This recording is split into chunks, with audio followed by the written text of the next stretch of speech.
for tuning in again today. I hope you enjoyed yesterday's extra challenge and you gave the Wim Hof breathing a go, and I hope you enjoyed it. Right, okay, let's get cracking with today's first exercise.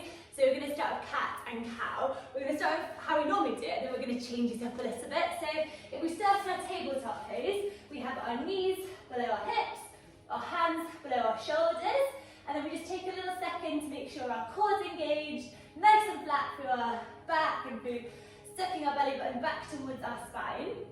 And then what we're going to do is make sure our weight's distributed nicely evenly through our hands. So we don't want all the weight down through our wrist. And then from here, we're going to inhale, and we're going to drop the belly, lift the gaze, tailbone goes up, and on the exhale, round and contract, chin to chest. We just keep working through a couple of these. Really good to wake the spine up in the morning, to set you off well. That's it. So inhale and exhale. That's it. So nice and steady at your own pace, working through your spine. Okay, so we're just going to do one more of those. And then we're going to make it a little bit harder. So back to tabletop pose. And then from here, we're going to tuck our toes underneath us and we're going to lift our knees. This will engage our core. Now you might just want to stay here, but if you can, you're going to try and work through a few cat and cows as well. So we're going to engage the core, we're going to drop the belly, lift the gaze, and on the exhale, round and contract. And then drop the belly, lift the gaze, round and contract. You will find that you won't be able to get as much movement through your spine doing them like this, but it's a good one to start working that core. So just a couple more. Well done. So then we'll just relax the knees back down, toes out behind us. And then we're going to go up now into our first downward facing dog. So if you want to, you can put your hands slightly further forward than your shoulders. And then you're going to tuck your toes underneath, lift the knees, push the hips up and back into your first downward facing dog. Paddle out your feet here. As you're just bending and moving into what feels comfortable for you. And then we're going to lift the right leg up, open up the hip.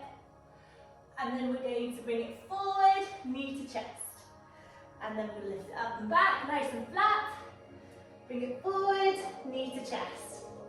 Lift it up and back, knee to chest. One more, and on the way forward, bring it through and step it up. And in between your two hands at the front. With our back knee, our left knee can go down to the floor, toes out behind. Your left hand, you can keep it on the floor. Your right hand, lift it up to the sky, follow with your gaze if you can, and we'll get a nice easy twist here.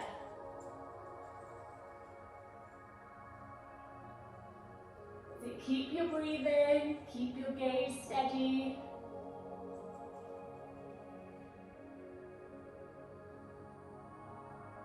And then we relax it back down.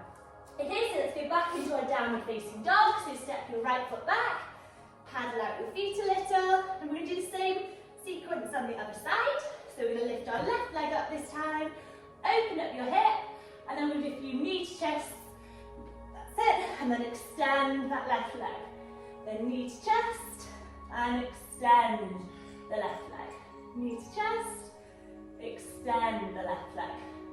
Knee to chest, and extend. One more. Extend and then step it through.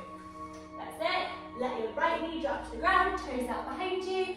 Your left hand, twist it up to the sky. Look up, follow it with your gaze if you can. And we just do some nice big breaths here. Getting a nice deep stretch through your hips. And then we relax it back down.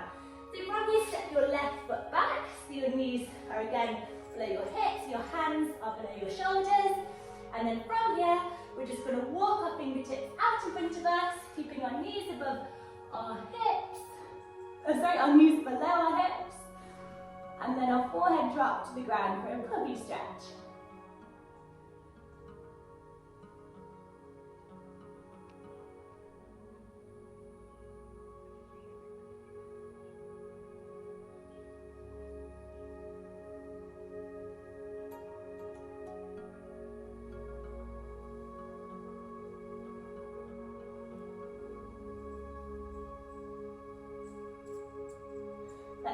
we're going to walk our fingertips back up, back in front of us, and get back into the middle of my mat. And then we're going to go now into our little ankle mobility that we've done before. So I'll sit like this so you can see me. So we're just going to do our 2 little toe squat exercises. So first of all, we're going to put our toes underneath, roll our toes underneath our, tuck our toes underneath. We're in a nice straight line from your toes, through your ankle to your hip. And then we just sit like this. Okay, so it's a nice relaxed pose. And we just stretch our ankles. So it's really good for getting ankle mobility. If you have a foot that twists in or out, or you struggle to get the heels to go down, this is a really good exercise for this. You might find one ankle is more stiff than the other. So just move into the stretch as much as you can. Don't push too far if you feel any pain. If you need to come out to the stretch before I do, that's absolutely fine. So nice deep breaths. You can close your eyes if you want to. So a couple more seconds here. And then we'll let our toes go out behind us now. And we're going to sit down. And we're just going to lift up. If you need to put your hands on the floor, you can do to balance. And lift our knees off the ground. And we just stretch our ankles the other way.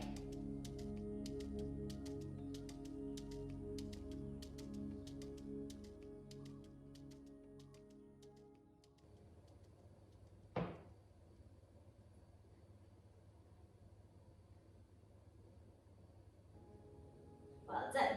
And then now we're just going to rock back onto our back. And we're just going to slowly, gently go down with control. And then we're going to lift up with our feet. Hold onto your big toes if you can. Lift up, and we'll go into a bit of a happy baby pose. So just stretch out, move around, bending the legs, straightening them.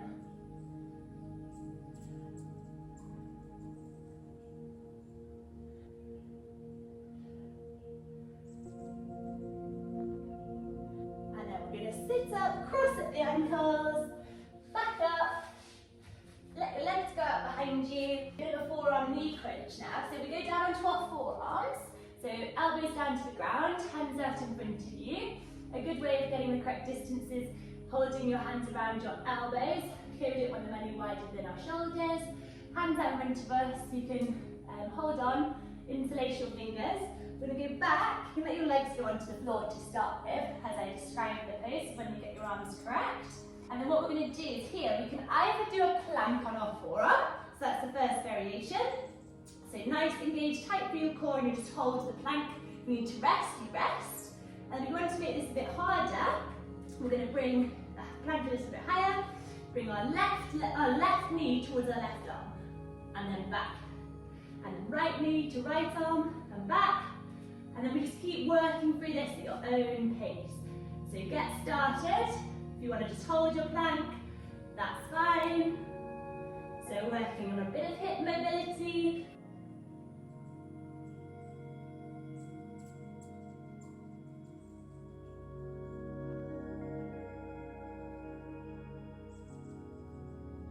And some core. That's it, keep going. Start to feel them. Deep breaths.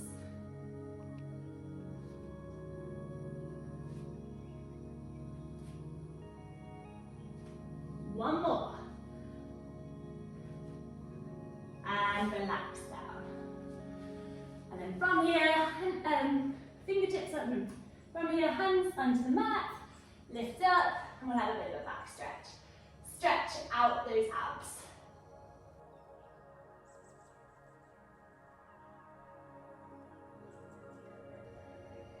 And relax it back down. Right, well done. That's us for today. Hope you enjoyed it. And I look forward to seeing you tomorrow. Bye.